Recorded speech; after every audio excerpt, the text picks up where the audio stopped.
Another step towards fixing Gary's Fisher stereo.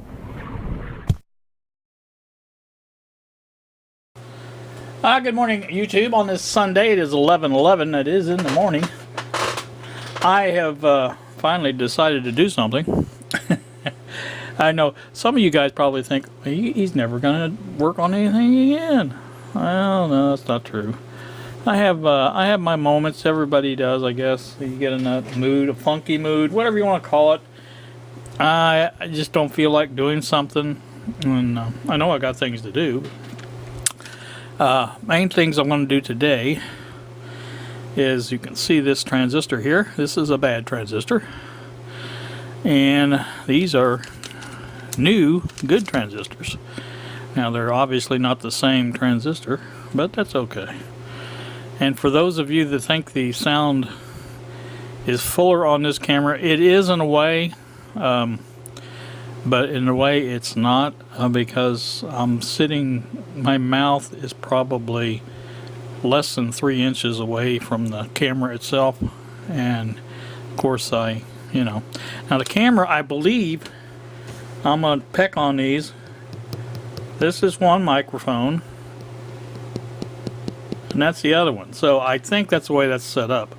We'll see on the video, but anyway, the microphones are on that end, basically on the top of the camera. If the camera was sitting up and down like it's, the lettering on the camera says, so anyway. Okay, so before I get started on this here, I want to show you something I bought and got in the mail the other day. I have been wanting this for I don't know how long, but I finally bought some, and I'll have it. So one of the things I wanted to fix was this. You remember this? I know everybody remembers this. The Ross AM/FM, and yes, it still does work. Now, if you've never heard of that, that's fine, because most people who have not studied second century literature. So, this had a place. Let's see, where did I do my? I thought I had, and no, I still haven't got the Google on. Somebody else suggested cooking oil, and I'm going to try that first. I'm still going to get goo on, but I'm going to try the cooking oil. I think I have tried cooking oil before. I can't remember for sure. And oh, I see what this is. Yeah, you have to take this apart. Okay, that's why I'm not going to do that. You can't just take that out and get to the place it. That capacitor that I put in here on the end to replace that big blue one, you guys may remember there was a lot of excess, or not excess, but I mean I had to use a radio leaded whatever capacitor to replace it with, and it has a long bare lead here on the positive side and a shorter one on the negative side, but like I said, it's still bare, and I kind of like to have that unbare as it were.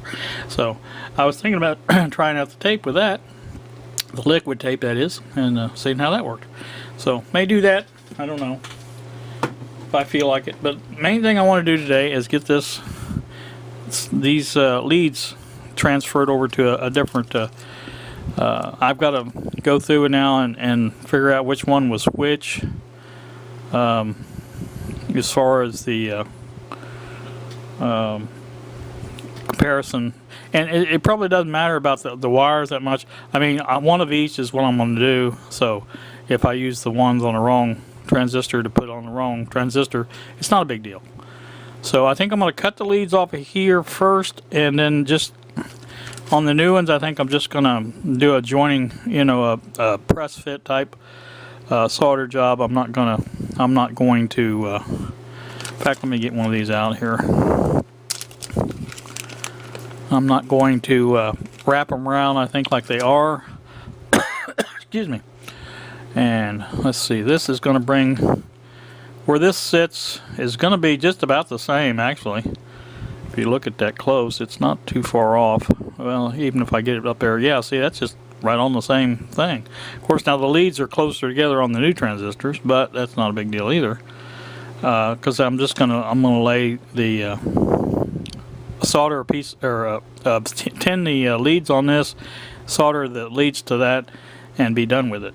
And that's all I'm gonna do, because that's all it's needed.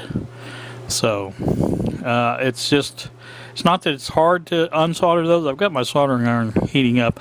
I may try one just to see what it does, but I think I'm going to end up probably cutting them off. So, alright, let me get back to you when I have the first one off there and bring you back. Alright, back once more. This seems to be the way it's going to go. And you can see I drew me a diagram here, just so I wouldn't get confused, hopefully. With the old style here, you can see white, red, blue. New one here, which is this, blue, red, white. So that's what I did. This should work. The only thing, the reason I did it this way is because these two are switched on this transistor compared to the old one. I believe it's base and collector, I think. Don't quote me on that, but I think it's base and collector are switched on each end. One's BCE, one's ECB. So, not ECB. One's BEC and one's CEB. Yeah, that's what it is. But anyway, as long as I get the wires now on the right pins on this, I will be good. And they are marked, I believe. Well, they're marked, but I don't know if they're marked with a... I can't see that good. Maybe it just has a voltage there or something. I don't know. Anyway, and the next thing I have to do after I get both of these done, that's only one done, I have to take and find out which transistor goes to which. And of course I'll have to use these as a reference as far as where they go. These are switched end for end, obviously. This is this end and this is this, so that's what I'll have to remember. And I'll get that all done and we'll hook them up, and once we hook them up we can test them.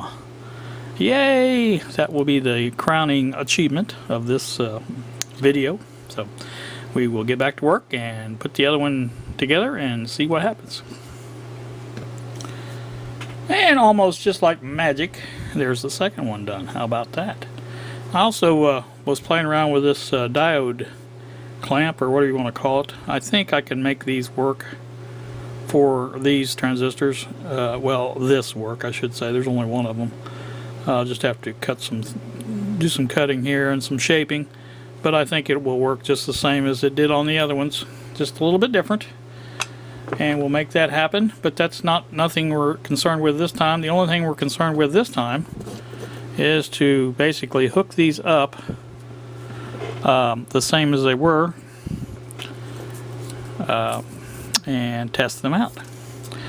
And once we do that, then we will be ready to start changing out these capacitors. There are a few to change. I do have, like I said, all of these, and I have the ones for the power supply as well. So all of these will be changed, and the last thing I'll do is to put the new heatsink hardware on and attach the heat sinks. I don't think there'll be a problem with that at all with this new stuff that Robert sent, or Bob sent. So that's what we're doing. And let me get off here and start doing it. Alright, back with you once more. It's now 12:50 in the afternoon. As you can see, I have everything hooked up here. I have these in the correct orientation. The MJE 2955 is here, the MJE 3055 is here, and they are oriented correctly. As you can see, I think the white, red, blue just matching the other one because I reversed the leads on this, and I have all these connections hooked up, and I think we're good to go. I have it hooked up, but I don't have it turned on yet, so we're going to do that now. Now the diode is not hooked up, is not across the resistor, or the transistor I should say. And that's really the only difference that you'll probably be able to see. Now there's no heat sinks, obviously. Alright, main speakers are all the way at the end here. Again, this is on-off volume. This is balance. This is bass. This is treble. And our selector. Of course, our tuning is over here. So, gonna try it and see what happens. Fingers crossed. No sparks, no smoke. Turn it up a little bit.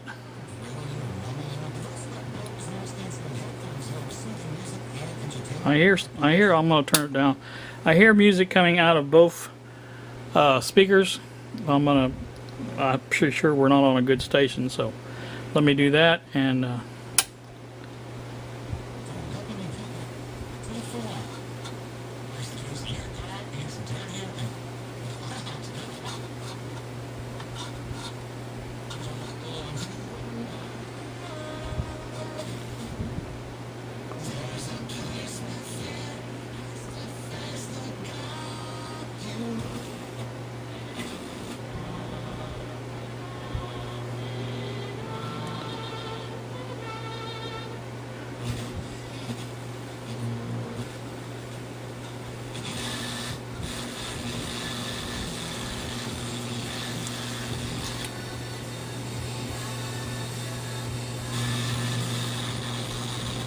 do get a lot of distortion out of it, so we're going to turn that off. We're going to have to figure out where the distortion is. I'm going to check the heat on these. They're not even warm.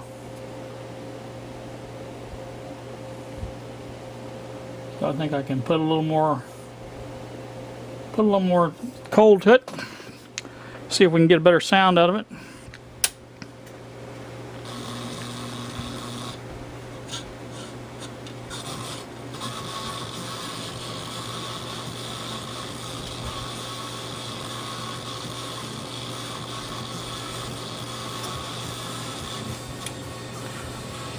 You know, that's a pretty good sound there, but that's just totally distorted. It does have volume though. I mean, you know, it does have there is noise coming out of it, we'll say that.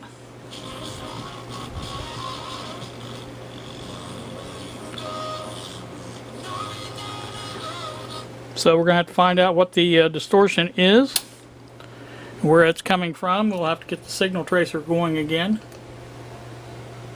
and I think that's going to do this installment. Troubleshooting will come next installment, but at least we do have sound and or noise, whatever you want to call it, coming out of there. It is distorted audio. How's that? That's what it's coming out. But again, like I said, the heat sinks were hooked up. Of course, they aren't on the other transistors either, but it had normal sound. So I think, not really sure exactly what I'm going to do next. Like I said, probably find out if the audio is distorted going into the transistors, and if the distortion is coming from the transistors. So that would be our next try at fixing this. So at least we have progress. I guess that's some sort of progress. So you guys have a wonderful day. Thank you so much for watching, and we will see you.